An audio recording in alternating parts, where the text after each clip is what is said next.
কিন্তু চুপ্পুকে পদত্যাগ করতে হবে। 72 সালের সংবিধান বাতিল করতে হবে। দিল্লির বিরুদ্ধে যত বড় বড় কথা বলেন কোনো কাজ হবে না। আপনারা ভাবেন এই ঐতিহাসিক পর্বটা শুধুমাত্র বাংলাদেশের জন্য, তাহলে আপনারা ভুল করবেন এবং আগামী দিন আপনারা ব্যর্থ হবেন। তার যে ভূকম্পন, এটা ল্যাটিন আমেরিকা এবং আফ্রিকাতেও কাঁপিয়ে দিয়েছে। আপনি বলতে কি করে আপনি জানেন?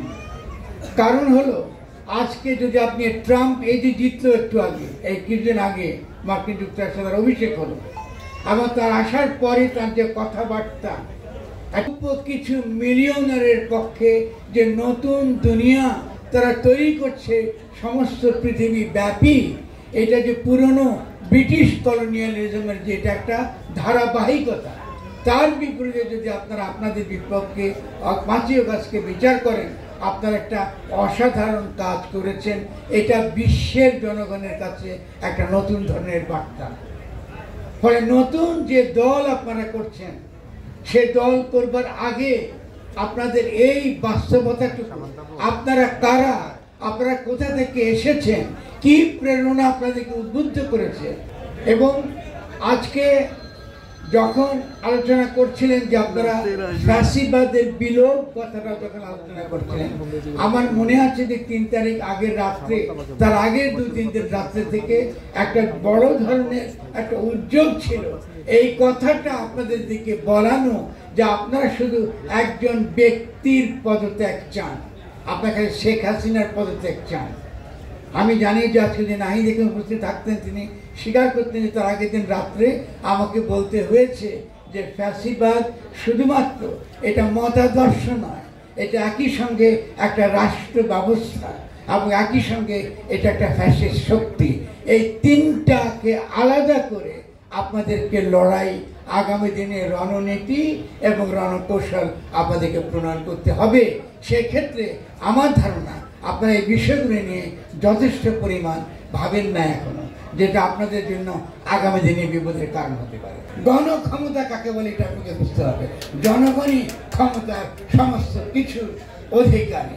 ফলে জনগণের পক্ষে আপনি যখন কথা বলেন, আপনি তখন আর দল নন, আপনি তখন জনগণ। জনগণ এবং দল এক কথা নয়। আপনারা এখন দল করতে নেমেছেন, কিন্তু আমি এখন সন্দেহ করব আপনারা কি আরেকটা বিএনপি বানাবেন, নাকি সত্যিকারের বিপ্লবী, সত্যিকারের যে গণ অভ্যুত্থানটা আমরা পূর্ণ করতে পারিনি, সেই গণ অভ্যুত্থানকে পূর্ণ করবার সাংগঠনিক শক্তি, পূর্ণ ক্ষমতা নিয়ে আপনারা তরুণরা আবার বাংলাদেশের ইতিহাসে, উপমহাদেশের ইতিহাসে, বিশ্বের ইতিহাসে হাজির হবেন। আপনি কি তাই করবেন? যদি তাই করে থাকেন, আপনাদের প্রতি অভিনন্দন। ইতিমধ্যে এই রাষ্ট্র নিজেকে সংহতি করছে যে যারা গণ অভ্যুত্থানের সঙ্গে যুক্ত নয়, তারা এই রাষ্ট্রের সঙ্গে যুক্ত হয়েছে। তারা যে পরাজয়টা বরণ করেছিল 5ই আগস্টে, তারা নতুন করে নিজেকে সংগঠিত করছে। আপনারা সেটা খেয়াল করছেন না। কি করে সংগঠিত করছে? শেখ হাসিনা হঠাৎ করে বক্তৃতা দেয়নি। যদি আপনারা ভেবে থাকেন তিনি হঠাৎ করে বক্তৃতা দিয়েছে, তিনি বক্তৃতা হঠাৎ করে দেননি। দিল্লি প্রথম দিন থেকে বাংলাদেশে অস্থিতিশীলতা তৈরি করার চেষ্টা করেছে। প্রথম দিন একটার পর একটা, যেটা আপনারা দেখেছেন, সে বন্যা থেকে শুরু করা, খাদ্য জিনিসপত্রের দাম বাড়া থেকে শুরু করা, এই কাজটা তারা করেছে। কিন্তু এখন তার যে পদক্ষেপ, এটা ট্রাম্প আসার পরে এবং নরেন্দ্র মোদীর সঙ্গে তার যে 12 তারিখে তার যে সাক্ষাৎ হবে, তারই আগে এটা ছিল লিটমাস টেস্ট। এটা পরীক্ষা আপনাদের জন্য, আপনারা কি করেন, আপনারা কি করে রিয়াক্ট করেন। ফলে এই রিয়াকশনের বিপরীতে আপনারা যারা একটু নিন্দা করেছেন, প্রতি আমরা ভাঙ্গার রাজনীতি চাই না, আমি আপনাদের সঙ্গে একমত। কিন্তু আমার একটা কথা আছে, ভাঙ্গার রাজনীতি একই সঙ্গে গোলবারও রাজনীতি। আপনাকে যে কোনো ফ্যাসিস্ট আইকন যেটা আছে, এটার বিরুদ্ধে আপনাদেরকে দাঁড়াতে হবে। কিন্তু খেয়াল করতে হবে, ভূরাজনৈতিক যে বিন্যাস পৃথিবী ব্যাপী, এরা প্রচার করবে যে আপনার কোনো সরকার বাংলাদেশে নাই। যেহেতু আপনি একটার পর একটা বাড়িঘর পোড়াচ্ছেন, ভাঙিয়ে দিচ্ছেন। কেন? আপনার কোনো রাজনৈতিক লক্ষ্য নাই। আপনি কি করতে চাইছেন? আপনি একদিকে 5ই আগস্টে নিজে ক্ষমতা নেননি, আপনি ক্ষমতা তুলে দিয়েছেন, আবার সে ফ্যাসিস্ট সংবিধানে দ্বারা নিয়োজিত চুপ্পুর হাতে। আপনারা বলতেছেন চুপ্পুর পদত্যাগ চান, কিন্তু পদত্যাগটা আপনারা আদায় করতে পারেননি। কিন্তু চুপ্পুকে পদত্যাগ করতে হবে। আমার দিক থেকে প্রথমত বিনীতভাবে বলবো, আমি আপনাদের এই রাজনৈতিক প্রক্রিয়ার 100% নিঃশর্ত সমর্থন করি, কিন্তু দয়া করে আপনারা একটু পড়াশোনা করবেন, একটু বোঝার চেষ্টা করবেন, নিজেদের মধ্যে আলোচনা করবেন যে কোনটা সঠিক শব্দ আর কোনটা জনগণের দিক থেকে তাকালে এটা সঠিক শব্দ নয়। যেমন বন্দোবস্ত, রাজনৈতিক বন্দোবস্ত এটা কন্ট্রাক্টারিয়ান রাজনৈতিক পরিভাষা, এটা হলো কন্ট্রাক্টারিয়ান। বাংলাদেশের লুটেরা মাফিয়া শ্রেণী আছে, বাংলাদেশের ফ্যাসিস্টরা আছে এখনো, তাদের সঙ্গে কি আপনারা পলিটিক্যাল সেটেলমেন্ট চান নাকি তাদের বিরোধিতা করতে চান? কি চান?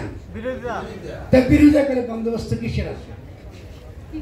ওদের সঙ্গে বন্দোবস্ত করবেন যে কি করে বাংলাদেশ চালাতে হবে, আওয়ামী লীগ কি করে আবার ক্ষমতা আসবে, বিএনপি কি করে আবার লুটপাট করবে, এইটা করতে চান? তো না করতে চাইলে সে শব্দ থেকে মুক্ত হওয়ার চেষ্টা করেন। শব্দটা গঠনতন্ত্র, বাংলাদেশকে নতুন করে গঠন করতে হবে। বন্দোবস্ত চাই না। সেই গঠনে জনগণ করবে, জনগণই শক্তি। সমস্ত ফ্যাসিস্ট শক্তি, সকল প্রকার সেকুলার কিংবা ধর্মীয় সকল প্রকার ফ্যাসিস্ট শক্তি এই দেশ থেকে তাদেরকে উৎখাত করতে হবে। আপনি খেয়াল করেছেন যখনই 5ই আগস্টের পরে মাজার ভাঙা শুরু হয়েছে, খেয়াল করছেন না? এরা কারা? হঠাৎ করতে উদয় হইল। এরা কারা? এরা সেই শক্তি যাদেরকে মোসার টাকা দেয়, যাদেরকে টাকা দেয় এখানে অস্থিতিশীল করার জন্য। মাজারের ব্যাপারে আমাদের আপত্তি থাকতে পারে, বহু হোটেলে গাঁজা খাওয়া হয়, ইয়াবা খাওয়া হয়, বহু কিছু হয়, বহু বড় বড় ক্লাবে।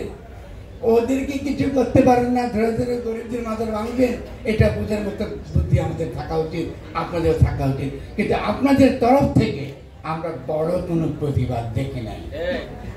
এবং দুর্ভাগ্য যে এই দেশে 5ই আগস্টের পরে যারা এই দেশের সনাতন ধর্মাবলম্বী, তাদের নাগরিক এবং মানবিক অধিকার তাদের চাইবার অধিকার আছে, কিন্তু তারা যখন তাদের অধিকার চাওয়া শুরু করেছেন, ঠিক আগের মতোই টুপিওয়ালা লোক দেখলে যেমন তাকে জঙ্গি বলতাম, ওদেরকে দেখে আমরা জঙ্গি বলা শুরু করেছি।